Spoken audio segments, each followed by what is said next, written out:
Louis XVI, the last king of France. He was born in 1754 and came to power when he was just 2 years old. By the time he was 14, he was the most powerful monarch in Europe. But the people of France were starving. While Versailles glittered with gold, the people had nothing. They were tired of the lavish spending of the royal family and the high taxes that were crippling them. The American War of Independence had drained the French treasury, and when Louis took the throne, he was in debt. He loved luxury, and he loved it a lot. He lavished gold on the aristocracy, on the army, on anyone who could help him maintain his image as the Sun King. But the people were getting poorer. The king was a teenager when the revolution began. At first, he paid it no heed.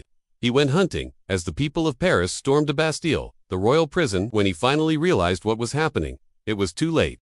The revolution had spread to the provinces. The king was dragged from his palace in disgrace and stripped of his crown jewels. Marie Antoinette's diamonds became the revolutionaries' spoil. The king was taken to Paris in a coach with barred windows. He couldn't walk, so a velvet cushion was placed on the floor for him to kneel on. The revolutionaries mocked him, calling him the little king. On the streets of Paris, people were celebrating, dancing, drinking, setting up barricades. The king who had lost his crown was now going to lose his head. On January 21, 1793, Louis XVI mounted the scaffold in Paris. It was a cold winter morning. People came from all over to watch the execution. There were 18,000 spectators outside the prison. Many had come the night before to make sure they got a good view. The king was led to the guillotine. It was an old machine with a new blade. It had been designed by a doctor who had studied the art of decapitation. According to him, a clean stroke would be fatal in a few seconds. The blade was sharp and it was large, almost 10 inches wide. A priest put a white cap on the king's head, the color of innocence and the clergy. Then he stepped back as the blade fell. The crowd gasped, but the king's head was still on his shoulders. The blade had glanced off the crown.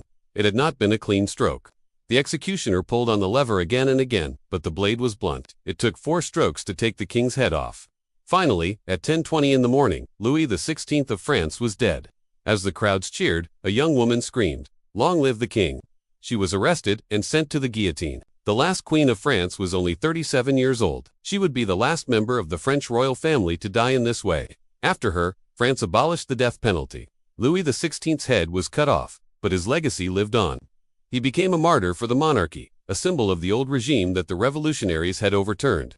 His statue stands in the Place de la Concorde in Paris. Every year on the anniversary of his death, a rose is placed on the pedestal. The king who lost his head to history.